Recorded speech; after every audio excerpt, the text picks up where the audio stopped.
Greetings, everyone. My name is Stephen Neely. I am your co-host for the virtual Dalcroze meetup. I'm here with my colleague hosts, Emma Shubin and Juicy Mazzella, and we are just thrilled to be here with you. It is meetup number 95. And we're just probably never going to get tired of bragging about how many times we've been able to all get together. We're in our fifth season, and people keep showing up, and we keep having more that we can talk about. There's such a rich space here between music and movement and Dalcroze studies and colleagues all over the world. It's always exciting to see what everybody's up to. We have a particularly interesting conversation today that has to do with the overlaps between music and movement, Dalcroze and theater. There's a great history there, and there's some really interesting work that's going on. But before we get to all of that, we're going to take a look at who is here. So our tradition from the beginning has been to have just 2 minutes to send everybody into a breakout room. We're just going to do, I think we're going to do two breakout rooms today.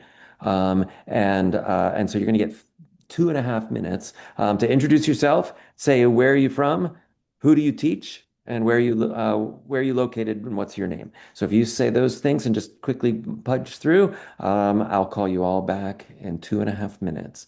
Ready, set, go.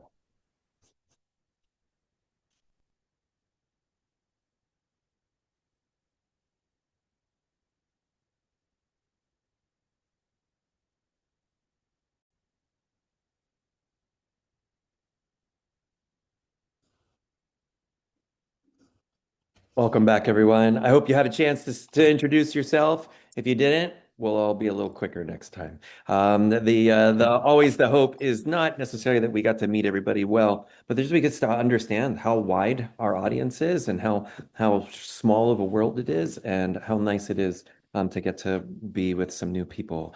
Emma or Juicy, do either of you want to share any of the announcements? We have just a couple things there, I think, on the agenda.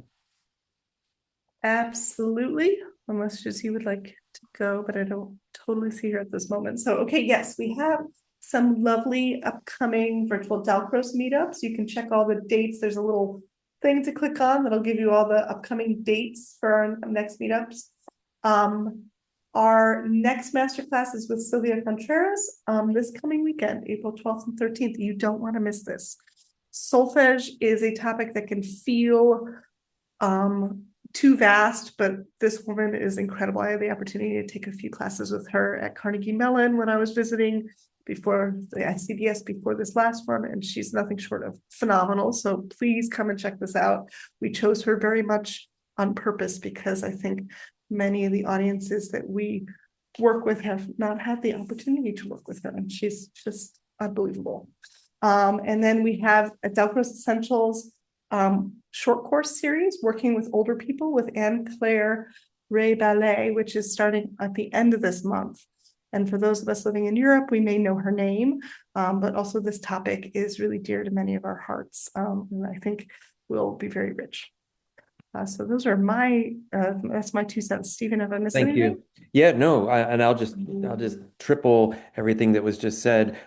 Sylvia Contreras is in Chile. She's a longtime faculty member at the Carnegie Mellon Dalcroze Training Center. She was actually hired by Marta Sanchez. If anybody knows that name of years past, Marta is our sort of namesake and was certainly my most significant mentor. And Marta chose and invited Sylvia, and Sylvia's been with us for maybe 30 years, and she's just outstanding. She's one of the coolest people, and we just love the work that she does.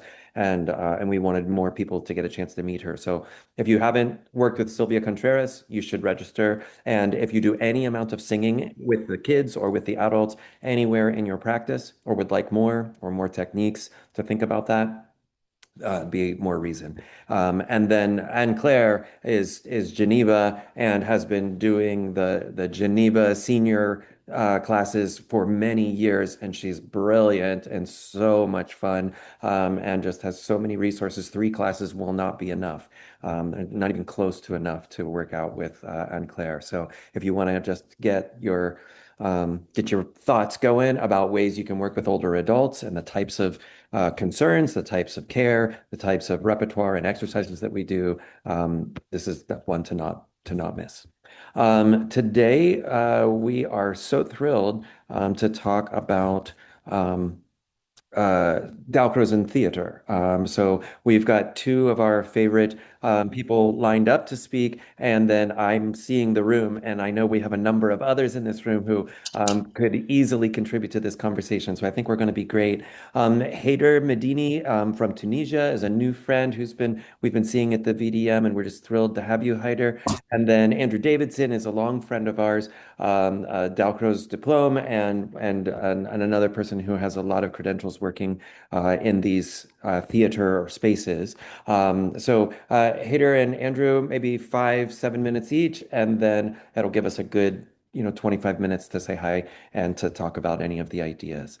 Hayder, is it Hayder or Hyder? I'm sorry, I don't feel like I'm saying your name correctly. I'm Say it. you can call me Hayder. Hyder, thank you so much for that. Hyder, welcome. For anybody else who had to look up where is Tunisia, that's me. I'm so sorry that I'm so ignorant and don't know where all my geography is. So it's wonderful to have you. Can you, just for the group, can you introduce yourself just a teeny bit? What do you do? And then tell us a little bit about your practice.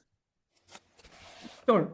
So I am Hayder Medini. I'm a theater teacher and I'm also a visual artist. I'm a music enthusiast, and that made me work a lot in my theater with music. I incorporated Dalcroze method into my work last year, and since then I'm more interested in knowing more and studying more about Dalcroze eurythmics and how to integrate it into my work. And I recently made a scientific dissertation that I came today to talk about that experience with you all.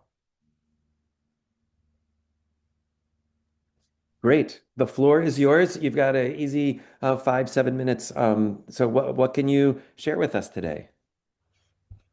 Okay, so I'll start by saying that when I first heard the name Dalcroze in a lecture at my institute in Tunis, I asked my colleagues and my teachers who work in theatre, you know about eurythmics and Dalcroze and plastic anime, and nobody did.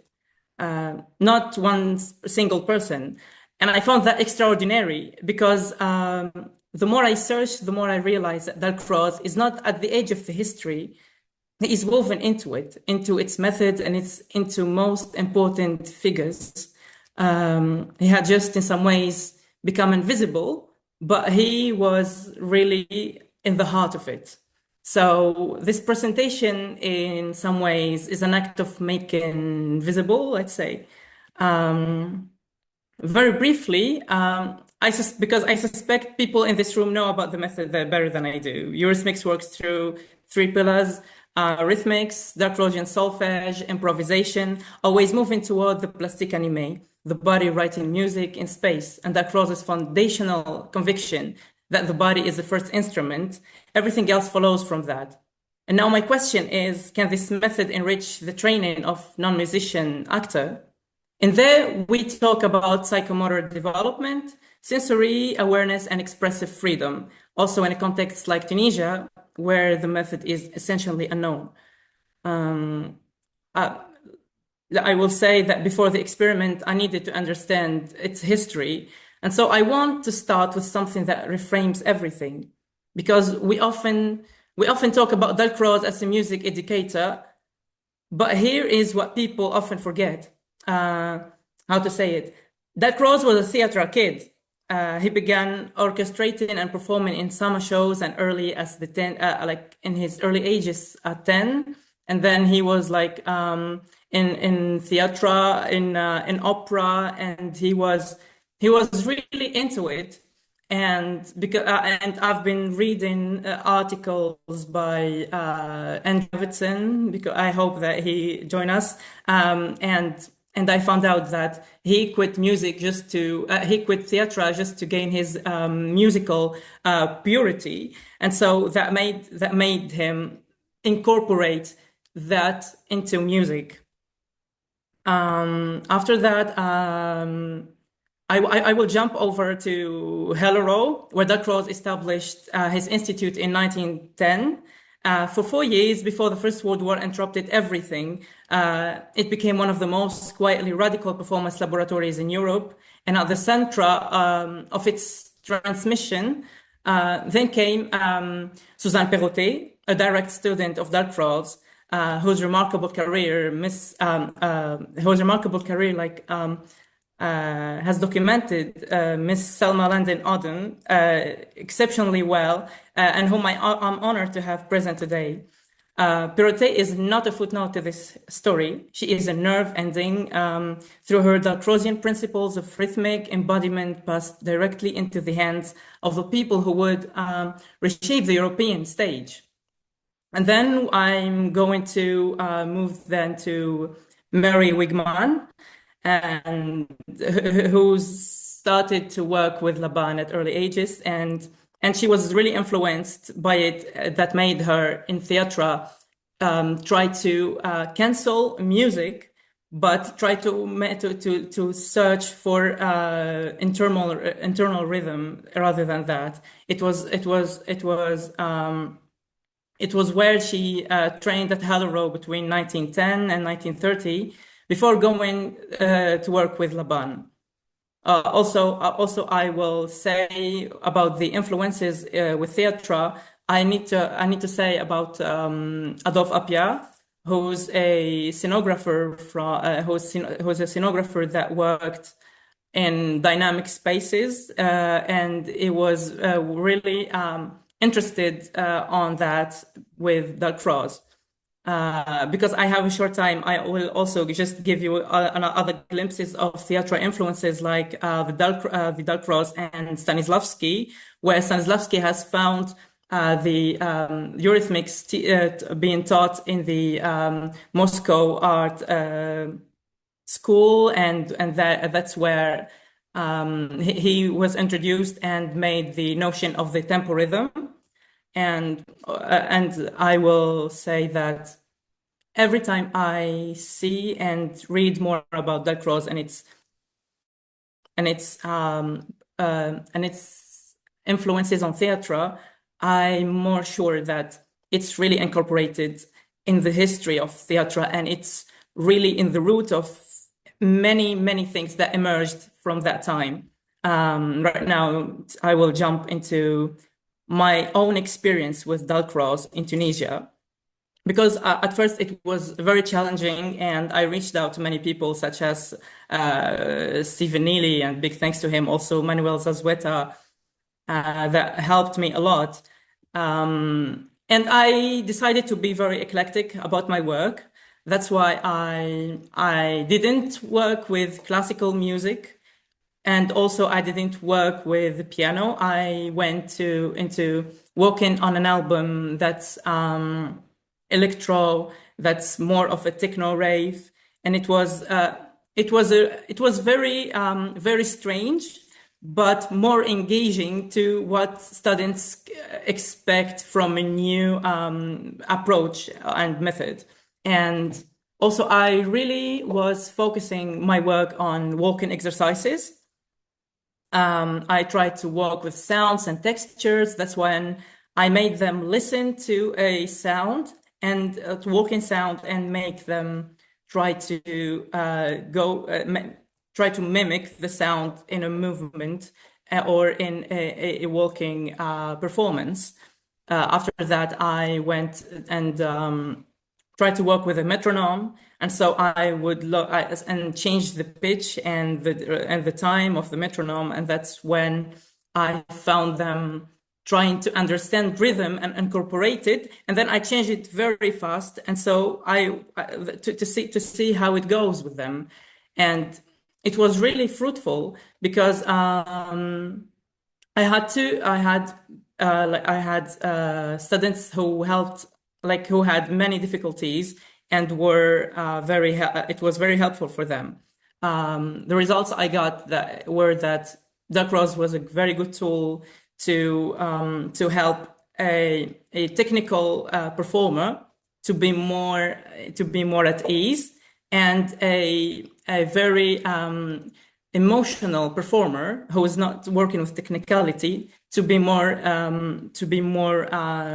what to say, rigid, if it's the right word, or more dynamic in rhythm. And it was really fruitful. I can also share my work. It's in French, but I can translate it if it's requested. There's all the details in there. Thank you.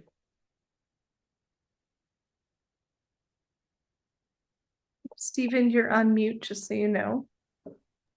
After all these years, it hits all of us. Hayder, thank you so much for sharing. I know there's lots of questions because we want more details about some of the things that you just mentioned. Andrew Davidson, welcome. I'm so sorry that we had a mix up with times, but we're thrilled to see you. So we already introduced you a little bit and just said what a dear friend you are and what a long time sort of member of this community you've been. Hayder just went through a little bit of a lit review of some of the different ways that Dalcroze has interacted with theater as a man when he was coming up from a child through, and then shared with us a little bit of how he's incorporating that in his practice as an acting director, teacher, creative there in Tunisia. Everyone, this is Andrew Davidson, if you don't know. Andrew is located in England, is a Dalcroze diplome, has many years of study in our practices, but also has a very rich life of working in the theater where he works with actors and with actor musicians, and has found all sorts of ways to overlap his Dalcroze world with a very strict, very specific theater space. And so, Andrew, we asked if you'd come and just tell us a little bit about that edge of your practice. And you've got an easy 7 minutes if you want it. And then we'll have some time for conversation. Thanks, Stephen. I appreciate it. Hello, folks. Apologies, I was a bit late. And Hayder, hello as well. I think just to be able to give the big picture, it was Jacques Dalcroze who said that the ancestor to all the arts is rhythm. And I take him at his word on that because I think, well, he must have he must have got something out of that kind of a philosophy. So if there is a bigger rhythm behind all of the arts, whether we're talking performing arts, visual arts, built environment, design, and so on, we're sort of seeing that there's something that is cooking away underneath. And in performance, we know very often when rhythm isn't present, but it's quite hard to say what it is in order to make it present. So for me, that's the interesting part of my work with theatre and with actors. So I work at Guildford School of Acting, which is one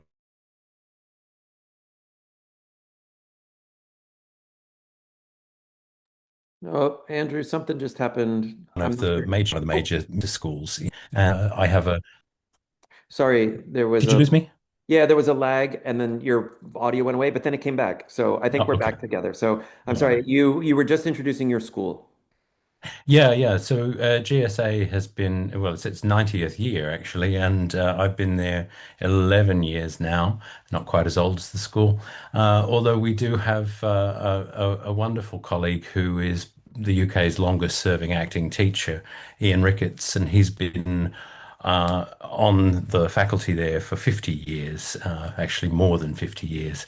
And it's interesting to see how somebody who has looked at many generations of actors, musical theatre performers, actor musicians coming through usually a 3 year undergraduate training or a 1 to 2 year postgraduate training, the sorts of things that they are needing to use not so much as a toolkit, but more kind of principles. How can I approach any piece of work in order to make sense of it?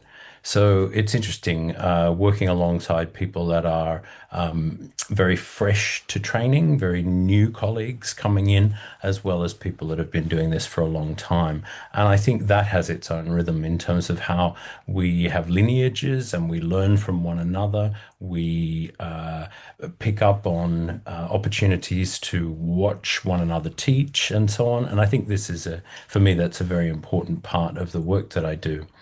But I guess if I put my finger on the actor training part of it, the body, the voice, acting skill and improvisatory skill, these are really fundamental and they sit underneath. And at the moment, working as a PhD student, because I'm at the end of that road as well, I've been doing quite a bit of analysis of my own work across all art forms because I'm attached to theatre, music, and dance in various ways. But if we're really looking at what's the scope for theatre, it's about how we can make a training actor a better human being, because that's part of what's at the base of the kind of principles of eurythmics. Is we're trying to not only build an artist, we're trying to build a richer, more dynamic person. And I guess that's the way that I look at an actor's training. We're trying to step into the shoes of someone else. We're making an inquiry about, oh, who is this other person that I'm trying to become, if that's what we're doing as an actor. And then I'm saying, well, how can I empathize with their situation, particularly if the situation is very far from our own experience. And of course, we can look at it on the surface and say, I don't like this human being. They're doing terrible things. But that's not an actor's job. That's the audience's job. The actor's job is to say, here's this human being who's doing terrible things or doing amazing things that maybe our lives aren't fortunate enough to bring us to. So they're on these extremes of storytelling possibility. And so, what is character? Where is character? It's interesting. Jacques Dalcroze said the rather catchy phrase, seeing oneself clearly. He didn't illuminate that quite enough, I think, in his writing, but I take it to mean that seeing oneself clearly is about knowing your own strengths, weaknesses, your own habits, knowing how to put new good habits in place. And for me, that's part of what training an actor is about, where we're sometimes trying to do some unlearning because society tells us be polite, don't intrude, don't make too much of yourself. And yet, if we're going to train somebody to play all of the full gamut of humanity, then you kind of got to be willing to go to those places which polite people on an everyday basis who aren't in performance mode, they would never do because it would be socially unacceptable. So there's some unlearning there. And just to connect it for those who've got much more of a musician eye on things, I often wonder this when we're sitting in a concert hall watching somebody give a performance as an instrumentalist. That's most interesting to me because there's no text involved. If they were a singer, well, at least we'd have text to balance that. So yeah, I'm really curious about what exactly are we witnessing and listening to and experiencing when we watch a musical performance, when we listen to a musical performance, and does it have parallels to what an actor does? Yeah, to put out the hypothetical or the question or the provocation, is the clarinetist playing a Mozart clarinet quintet, are they actually the person they were before they walked onto the concert platform? Or because they are interpreting the work, they're interpreting the score, are they becoming someone else during that experience? And does it mean that there is some theatrical transformation that's happening in music that is equivalent to what an actor does? I'm not sure that musicians tend to think about that. Certainly I find that most musicians I work with, they don't ask me direct questions about emotion, whereas all the actors I work with, they are constantly talking about emotion because they're looking at the human being they're playing and saying, what do you think they're going through here? How can I understand what their situation is? And I think that's, if we're doing text-based drama, that's what the playwright's giving us. And so then I think, well, I'm doing text-based music. It's what the score of the composer is giving me. So how do I get that same information out of the score to transform the communication in the performance? And that's where I think it is about expression. It is about emotion. can't only be about that. It's got to be about technique as well. But they're in balance. And I think sometimes the balance for the instrumental musician is more on the technical and the repertoire, whereas maybe for an actor in training, we're thinking a lot about what are the principles, what are the fundamentals, what are the things that are transferable skills into any situation in any performance. I'm going to stop there, otherwise I'll talk for Britain and Australia.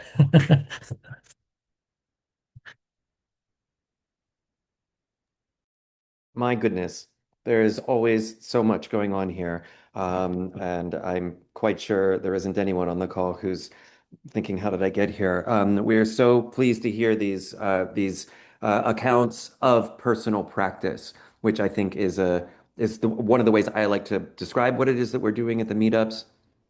And then, of course, we're triangulating it with all of these certain ideas and concepts. One of the things that I mean, we heard actually in both accounts here is a version of what is the actor asked to do, and then what do some of these Dalcrozian traditions sort of encourage or allow or push us toward. And I love Andrew's talking about the humanity part of it. I talk with my students, and I get to play with kids of a bunch of ages. My main crowd is the university's music performers. And we spend a lot of time with 18-year-olds. I spend a lot of time with 18-year-olds trying to get them to just be able to word the difference between I'm sawing a bunch of notes somebody made me play, and I'm actually trying to express something.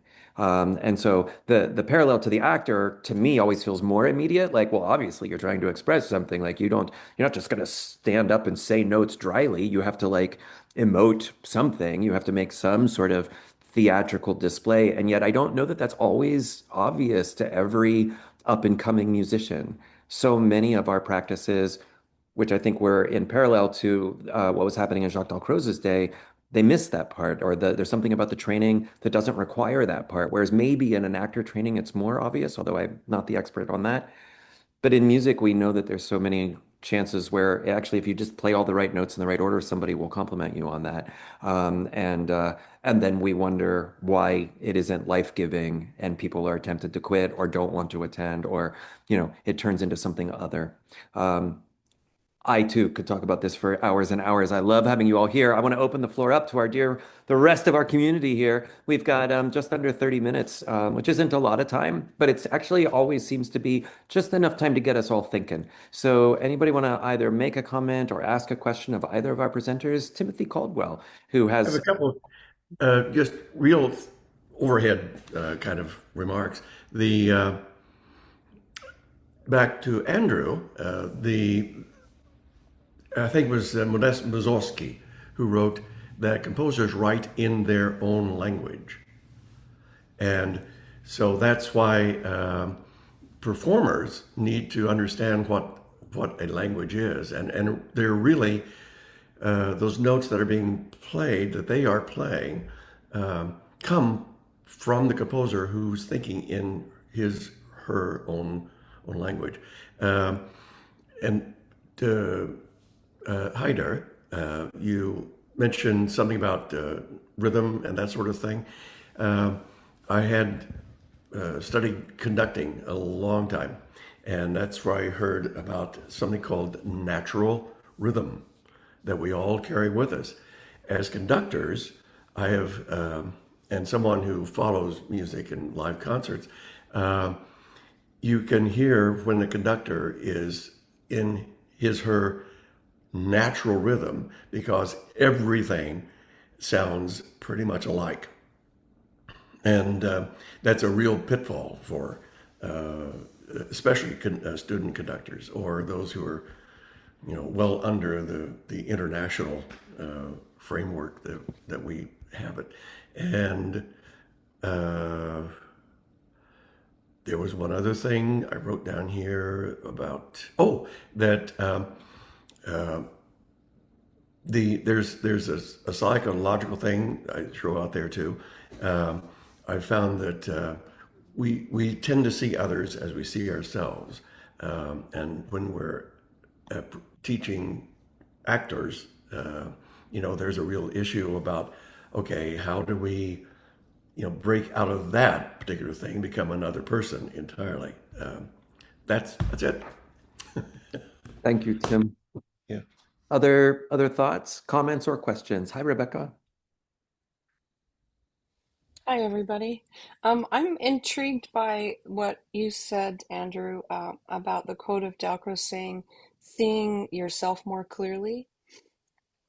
And I wonder if he was also considering how we look externally when we're doing what we're doing, or if you feel like it was more just an internal, sort of introspective quote. Thanks for the question, Rebecca. I think for what I can only interpret what he might have meant. I mean, I can give you the citation if you want it, but it's also remembering that it is in translation from the French from more than 100 years ago.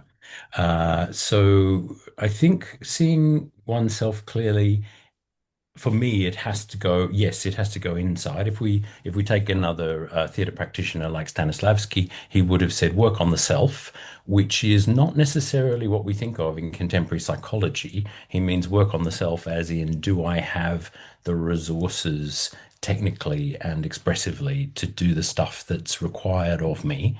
Often with my own students, I had a group of students who said, "Oh, I've got things in the wrong bucket." And I said, "What do you mean?" He said, "I'm taking one bucket on stage. I've got to leave the other bucket off stage." Yes, don't take your off stage bucket on stage, because what's in the off stage collection of things is, have I done the voice work? Have I got the flexible, adaptable body? Is there clarity in, let's say, for example, someone's doing a scene from a particular culture which has to have a particular accent or voice type there's no point thinking about that when you're on stage. So the seeing oneself clearly off stage is, have I got all those resources in place so that when I step on stage, I'm actually not using my working memory or my conscious mind for that. In fact, I'm somewhere else in that expressive place, the onstage bucket, which is actually mostly about listening for an actor. And this I discovered through Meisner technique, because Sanford Meisner was originally wanting to be a concert pianist, and obviously stumbled into acting and then became a great acting teacher in America. So it's very interesting to see how the nature of listening is possibly one of the most important things we have. So, as you're saying, the seeing oneself clearly, it's about not allowing how am I doing or am I getting it right to get in the way of actually being in the work in the moment. How am I doing and am I getting it right? That should have already been dealt with before I step into the expressive work. So this is how I interpret the seeing oneself clearly. If I can just, That has definite connections into music, into instrumental playing, and For for sure, sure. yeah. Yeah. Mm. yeah, just in case anybody's kind of new to some of this, and Andrew will correct me if I'm misquoting him here, but I think the wording that I use for that same thing is that off stage stuff is a lot of technique, which is not to be confused with the expressive artistry musicianship. And so, and of course, it's valuable, absolutely essential. We need all of those things in place. But we run into issues as artists if we confuse my striving for great technique with my ability to actually share or have a voice or do something authentic. And what I find so exciting about all of this is that the Dalcrozian tries to have that conversation with kindergartners.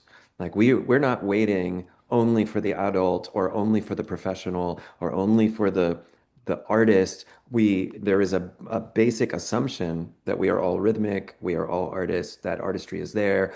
True authenticity is possible at any of the places, and then we can take those biases and apply them to whichever group we are working with at that time.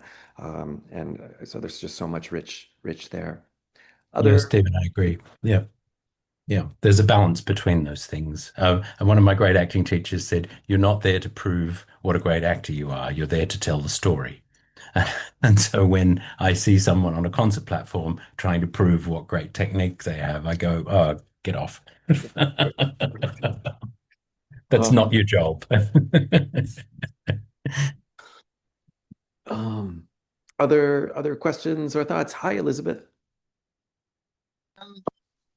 Oh, I was thinking about when Andrew said that the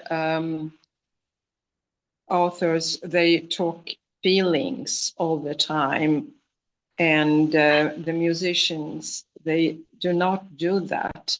And I just wonder why, because music has so much feelings. And now I'm reading a PhD thesis. It's within artistic research, and this classical guitar player, he was so extremely tired of, as he says, outdated interpretation of the score.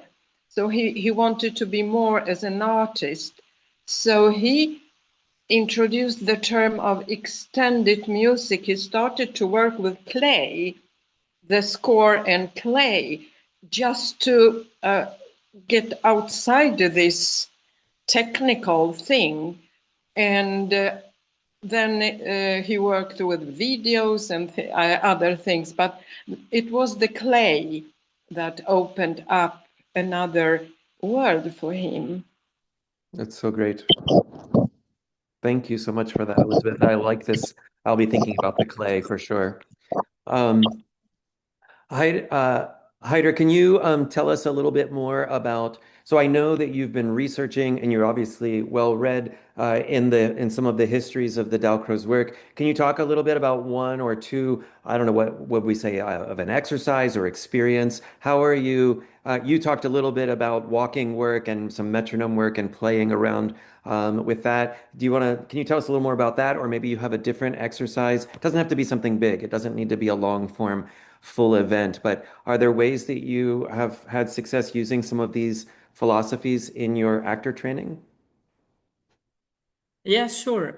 First of all, I want to say, I want to talk about how I thought and the plan that I did with the experience, because at first I didn't know much about it, and so I wanted to be more experimental, and that's why I took the part of rhythmic, the centra of my work, and the plastic anime as a result.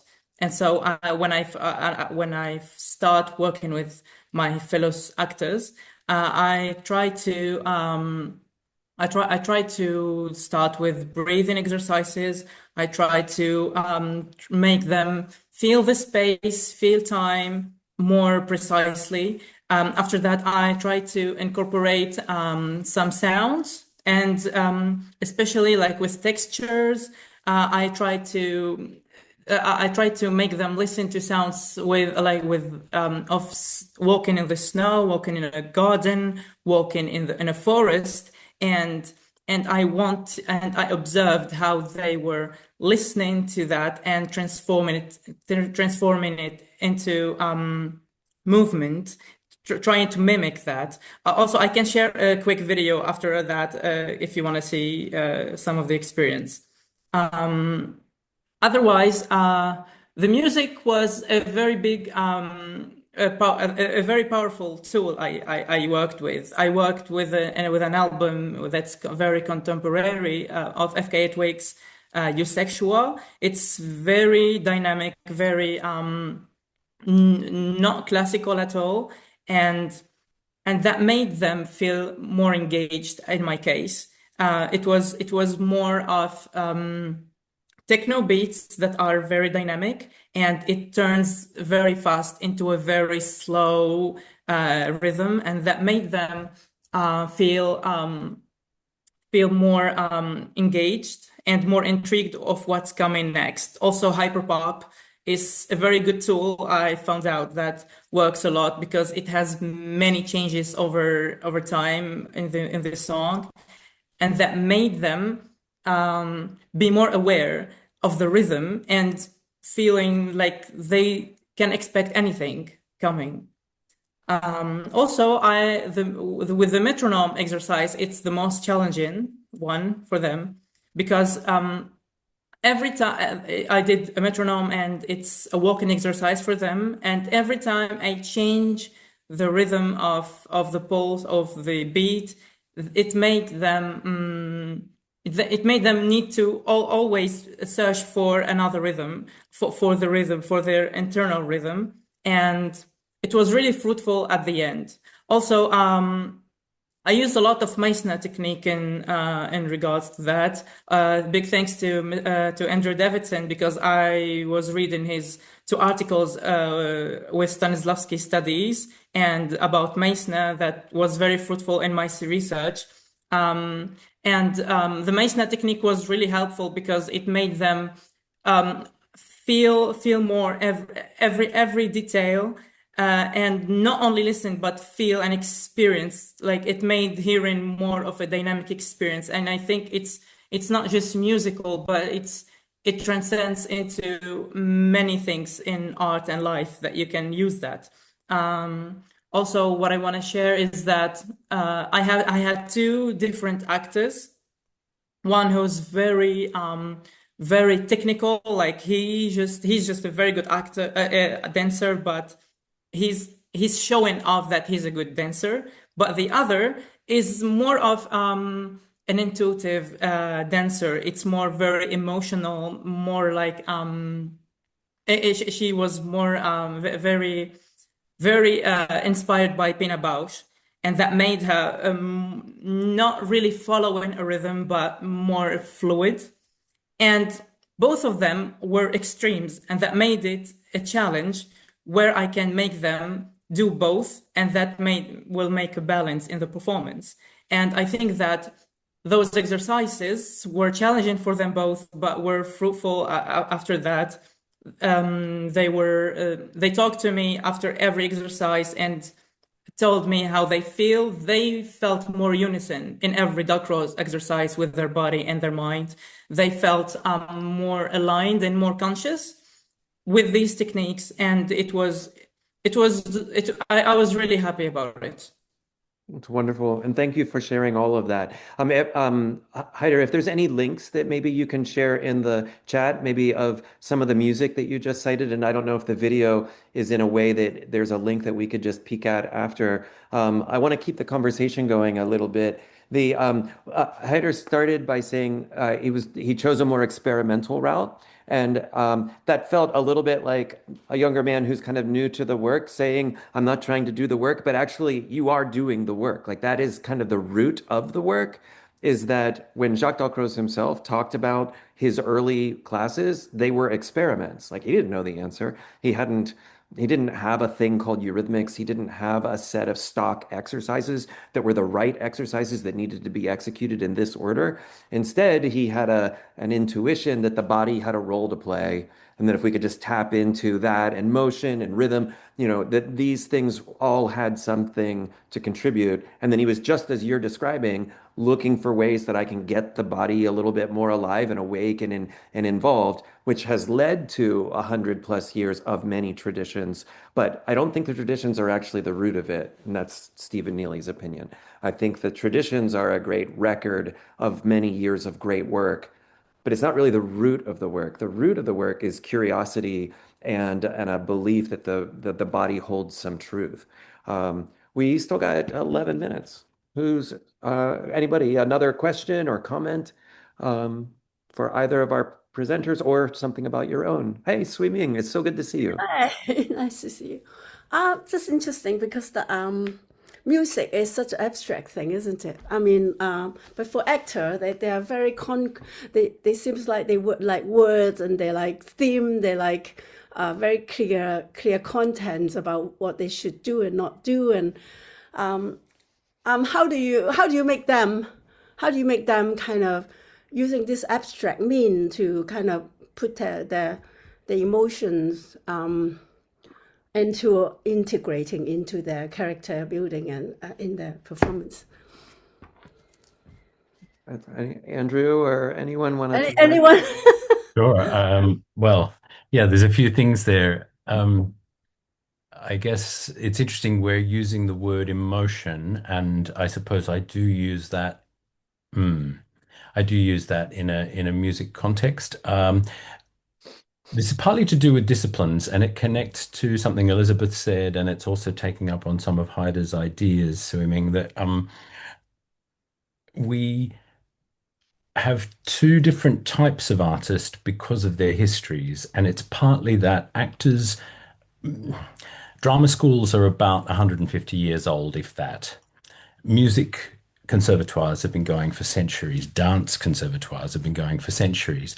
So actors are very used to improvising and finding their way and being very immediate and connected to whatever's going on around them and with them. As a musician myself, I always felt that I enjoyed that improvisatory quality, but I kept being drawn back to the score. So the printed word, if you want to call them words, were given more prominence and more importance than the things that were being made up on the spot. Whereas every time I went and worked with actors when I was much younger, there was this immediacy. And I thought, well, how do they do this in a way that, and then I started to realize, the problem is I'm trying to act in the mindset of a musician, and that is a score-based musician as opposed to an improvisatory, listening, organic kind of musician. And of course, they exist in the world. It's just that the Western tradition has kind of said the score is mother, and we shall all obey the parent of the score, or whatever the idea of the words is. Now, flip to the actors in the rehearsal room.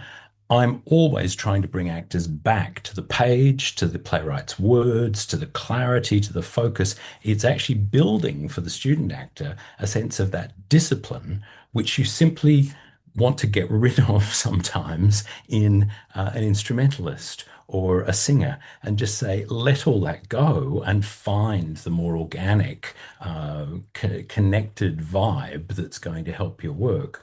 Whereas often for the actor, I'm trying to bring them to a place where I can say, we have to be within the frame here, otherwise we're not serving the work. And I think there's a very interesting debate, balance to be had there. Yeah. I won't say more, but I hope swimming that's been helpful. Yeah, I think so. I think that because that in Dalcroze is so much about structural improvisation, isn't it? It's not just free improvisation. So the score is quite an important part to have, even that is improvisation. But it's based on something that you kind of cooking something. I don't know. I kind of find that you talk about, yeah, that's kind of interesting how this process. Again, it's a balance between the things that are free and the things that are structured, the things that are spontaneous and the things that have got to have some principles, guidelines. The problem is when I meet the musician who thinks those guidelines are rules. Like, that's a weird word. There's no rules. There are principles, but I suspect our languages use words like rule.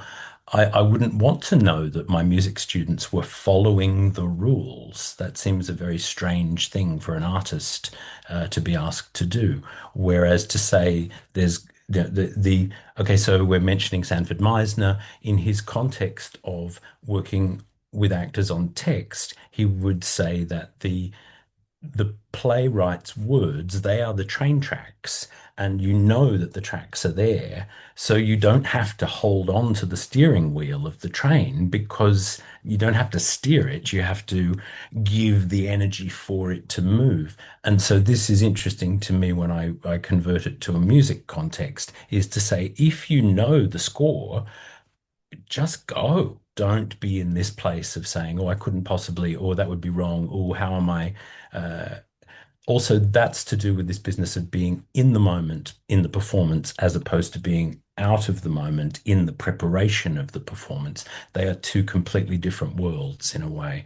The best musicians are the ones who, they're not thinking about what's the next note or what's the next chord or how's my technique doing. They're going, if I do this to the melody, what's it going to do to, oh yes, I see you're crying now. Okay, great. Now, what if I do this? And I give a little chuckle and it makes the audience kind of go, oh, there's a little frisson of excitement. That's the job we should be doing while the performance is happening. We shouldn't be thinking, what's the next note, or how's my fingering at the keyboard, or otherwise. Again, I'm going to stop, or I'll keep going forever. Um, Teo's hand is Hand up, is up, and then and Deborah. then Deborah. No, just agreeing that the difference between technique. I've gone to doing a drum circle workshops with Jim Donovan, who talks about getting everyone comfortable in playing with the music, and he was a drum major. And so he did perfectly. He got all of his scores, and then he auditioned to get in the band. He got in the band right away, and they were like, "And now we're going to jam." And he was like, "What? We're going to what? You give me lines on a page, and I play them. What do you mean jam?" And so, like, learning to improvise is a completely different skill. And such a central one to our work. Deborah. There's a wonderful Billie Holiday quotation, which I usually have at my fingertips, but I can't find it. But basically, the essence of it is her saying that, when you go on stage, you have all this experience behind you as a person. You have your technical training.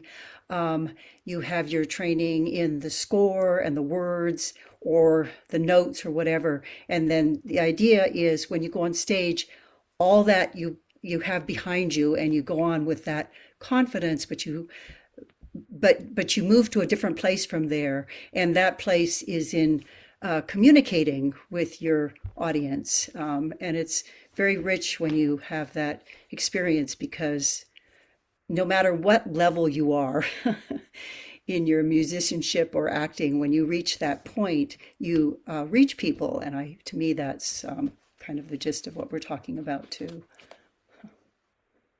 We have 3 minutes before we're going to wrap this up. Minute and a half. Andrew, did you? Oh, I just wanted to say I agree with Deborah that this question of what we bring to the work, we often second guess it, and we say, is it enough? So then in the performance, we're starting to tinker with things that we should actually, again, it's this business of working memory, midterm memory, long-term memory. When the score and the words of the performance are actually in that long-term memory, it's possible to do all these other things that have nothing to do with what's my next line, where am I meant to stand because the choreographer, the director told me where to move. None of that should be in our conscious mind in the performance. That should all be in the body already, so that then the expressive possibilities really open up. And that's where the freedom comes from. And there's a little bridge there, maybe for some musicians, which as Tao said about the improvising drummer, that's the the petrified sense of, can I do this without a score? It's that letting go, and it's what I'm saying about the metaphor of the train tracks, that you can't control the train and make it go somewhere that there aren't tracks. It's just not possible.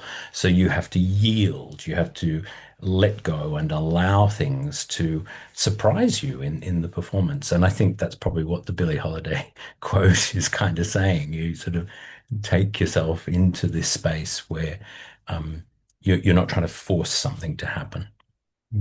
It's lovely. Friends, I think we did it again. It has been a lovely meetup. Thank you so much to Andrew and to Hayder for sharing a bit about your practice and your research and the things that that are keeping you busy all day. It gives all of us so many ways to rethink our own practices. I'm not working with actors, and yet there are all kinds of things that were said here today that make me think, oh, but yeah, but with my students, the equivalent would be this. And so we so appreciate it. We have a wonderful masterclass with Sylvia Contreras coming up this coming week. And so please, if you involve singing or would like to have singing involved with any of your students or are looking for some outstanding solfège teaching, please come and sign up. It's Sylvia's one. It's harder to get her in person unless you come to Pittsburgh or to go to Chile. And so So maybe join us there. And then our Dalcroze short course for working with older adults with Anne Claire out of Geneva is coming up in just a couple weeks.